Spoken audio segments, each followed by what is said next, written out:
Nabila Mahardika. Saya Edisa Agustina. Saya Pupudina Norena. Dan saya Dimas Adventio.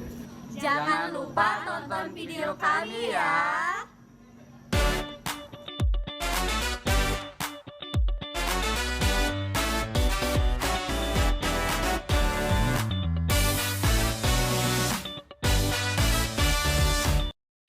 Hewan merupakan makhluk hidup yang dapat bergerak, yang artinya hewan dapat berpindah tempat dan mengubah posisi sebagian atau seluruh bagian tubuh. Secara sederhana, organ gerak pada hewan dapat diartikan sebagai organ tubuh yang mendukung hewan tersebut melakukan suatu gerakan. Dengan adanya organ gerak, maka hewan dapat berjalan, berlari, melompat, berenang, atau melakukan gerakan lainnya. Organ gerak pada hewan terbagi menjadi dua, yaitu organ gerak aktif dan organ gerak pasif. Organ gerak aktif merupakan organ yang memiliki kemampuan untuk menciptakan suatu gerakan, termasuk menggerakkan organ gerak pasif.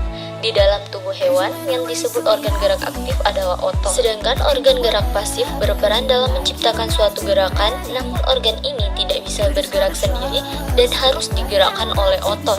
Di dalam tubuh hewan, yang disebut sebagai organ gerak pasif adalah tulang. Hewan invertebrata adalah jenis hewan yang tidak memiliki tulang belakang. Setiap jenis hewan invertebrata memiliki sistem gerak yang berbeda-beda. Cacing tidak memiliki kaki maupun sayap, sehingga cacing menggunakan otot tubuhnya untuk melapis. Cacing menggunakan permukaan tubuh untuk bergerak. Alat gerak cacing biasanya menggunakan otot perut dan seta atau rambut kecil di setiap bagian tubuh cacing. Seta merupakan struktur berupa rambut halus yang berbentuk seperti rambut kasar dan letaknya beraturan pada setiap segmen. Bagian-bagian pada tubuh cacing memiliki otot yang dapat membuat cacing bergerak dan berpindah tempat. Cacing dapat bergerak memanjang dan memendek, di mana gerakan ini disebut dengan gerak peristaltik.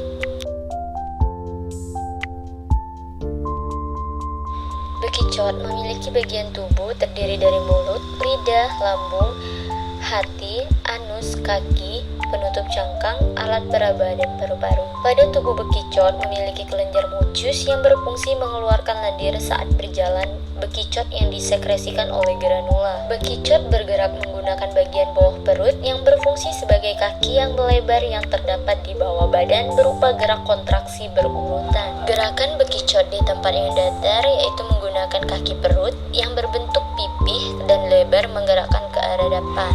Sedangkan gerakan bekicot di tempat yang sedikit menanjak menggunakan kaki perut dan otot perut untuk mengangkat bagian tubuh siput dengan bantuan lendir untuk mencengkram ketika sedang menanjak. Alat gerak pada paramecium yaitu silia. Paramecium juga menangkap makanan dengan cara menggetarkan silianya.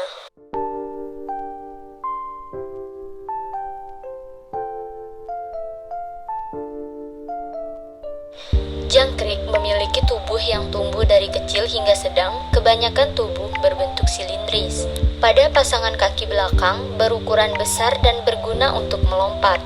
Sedangkan tibia atau betis merupakan ruas keempat kaki belakang, terdapat duri yang dapat digerakkan yang susunannya juga berbeda-beda menurut spesiesnya. Jangkrik bergerak dengan cara melompat dengan bantuan alat gerak berupa kaki atau tungkai, yang dimana kaki belakangnya memiliki bentuk yang lebih panjang dan kuat.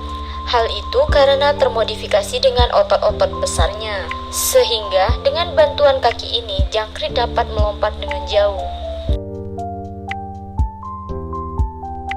Jadi dapat disimpulkan bahwa setiap jenis hewan tersebut memiliki mekanisme gerak yang disesuaikan dengan struktur tubuh dan lingkungan hidupnya. Misalnya, siput menggunakan radula dan otot untuk merayap, cacing menggunakan otot tubuh dan gerakan peristaltik, jangkrik menggunakan kaki untuk melompat, dan paramecium menggunakan silia untuk bergerak di air.